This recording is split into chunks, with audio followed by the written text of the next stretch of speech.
Halo, ketemu lagi. Langsung aja ya, kita mau bedah bab 16 dari buku The Third Door.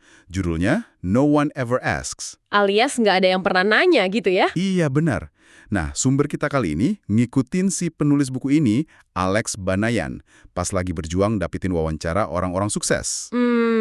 Ada satu momen kunci nih di sebuah pesta kostum yang agak aneh. Tapi justru di situ dia dapat pencerahan penting. Pencerahan soal gimana caranya meraih sesuatu yang kita mau ya? Tepat. Siap ya, kita bongkar bareng? Siap dong.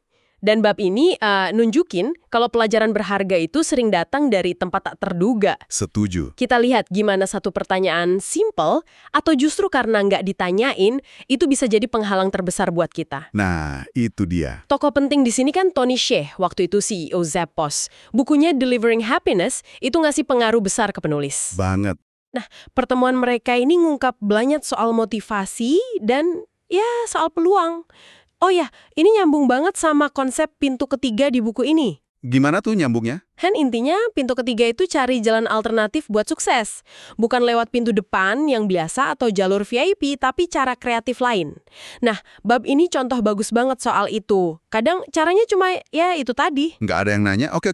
Jadi ceritanya mulai di Agrapalooza. Ini pesta kostum temanya camping musim panas. Unik banget kan? Camping musim panas. Seru juga temanya. Iya. Penulis kita ini lagi agak galau gitu nih. Terus ketemu Tony Hsieh. Pas banget ketemunya. Lucunya Tony pakai kostum beruang Teddy. Hah? Beruang Teddy? Iya. Sementara penulisnya pakai kostum Rango, si bunglon koboi itu loh. Haha, ada-ada aja kostumnya. Terus gimana? Nah, di situ penulis nguping Tony lagi ngasih wejangan ke Asifman V soal nulis buku. Oh, dia nguping ya? Iya. Inti wejangannya gini. Kenali dulu motivasi asli kamu apa. Kenapa sih pengen nulis buku itu? Menarik. Mau karena ego atau gengsi sekalipun, jujur aja sama diri sendiri dulu. Jangan dihakimi, sadari aja dulu. Baru deh tentuin taktiknya. Nah, ini dia nih yang menarik menurut saya. Penekanan Tony soal kesadaran diri yang belak-belakan banget. Radikal gitu ya? Iya, radikal. Dia ngaku kalau ada unsur ego pas dia nulis buku bestsellernya. Tapi dia nggak biarin ego itu nutupin tujuan lainnya. Justru disadari ya, bukan disangkal. Betul. Ini kan bikin kita mikir juga ya, seberapa sering sih Anda, para pendengar, benar-benar jujur ke diri sendiri soal alasan dibalik tindakan Anda? Dalam nih pertanyaannya. Kejujuran radikal ini, kata Tony, penting banget sebelum mikirin strategi. Jangan-jangan yang bikin kita nggak berani maju itu bukan karena nggak mampu, tapi karena takut kelihatan bodoh atau takut ditolak. Yang akarnya mungkin dari ego atau gengsi itu tadi ya? Bisa jadi. Sangat mungkin. Oke, terus penulis kita ini memberanikan diri nyamperin Tony. Akhirnya ya? Dia cerita gimana buku Tony itu bener-bener ngubah hidupnya. Dan kayaknya Tony tersentuh banget dengernya. Wajar sih kalau karyanya dihargai begitu. Pas banget di pesta itu ada sesi kayak mewujudkan permintaan gitu. Wah, momennya pas banget. Penulis langsung kepikiran, dia minta izin buat bisa magang, ngikutin Tony kerja seharian penuh. Berani juga ya dia minta gitu. Ternyata Tony setuju. Malah ditambahin jadi 2 hari. Katanya sebagai hadiah ulang tahun penulis yang ke-20 waktu itu. Wow, 2 hari?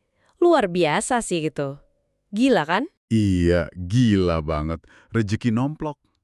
Dan itu beneran kejadian, penulisnya jadi ngikutin Tony. Beneran. Penulis ngabisin 2 hari penuh ngintilin Tony di kantor pusat Zappos. Wah, gimana tuh pengalamannya? Diceritain cukup detail di bukunya. Suasana kantor Zappos yang katanya seru dan gak biasa. Terus awalnya penulis merasa canggung banget, kikuk gitu. Ya pastilah ya, ngikutin CEO. Tapi lama-lama jadi lebih nyaman, jalan di samping Tony, nyerap semua obrolan dan suasana kerja di sana. Pasti banyak banget pelajaran yang didapat ya. Pastinya. Dia juga sadar ada beberapa karyawan Zappos lain yang ngeliatin agak iri gitu. Ngeliatin iri, kenapa? Ya, lihat kedekatan dia sama si bos besar selama 2 hari itu. Mungkin mereka juga pengen kesempatan yang sama. Oh, masuk akal sih, jarang-jarang kan bisa gitu. Nah, di akhir hari kedua, mungkin karena kepikiran tatapan iri karyawan tadi, penulisnya nanya ke Tony. Nanya, apa dia? Dia nanya, kenapa sih nggak ngebolehin karyawan sendiri buat ngelakuin hal yang sama, ikut ngintilin kerjaan CEO-nya biar bisa belajar langsung? Pertanyaan bagus itu. Terus jawaban Tony? Nah, disinilah inti dari bab ini keluar. Jawaban Tony itu simple banget, tapi nampol. Apa jawabannya? Bikin penasaran. Tony jawab, "Ya mau banget lah, tapi masalahnya nggak ada yang pernah nanya." Astaga, serius? Sesimpel itu? Iya, itu jawabannya. Jelek banget ya jawabannya.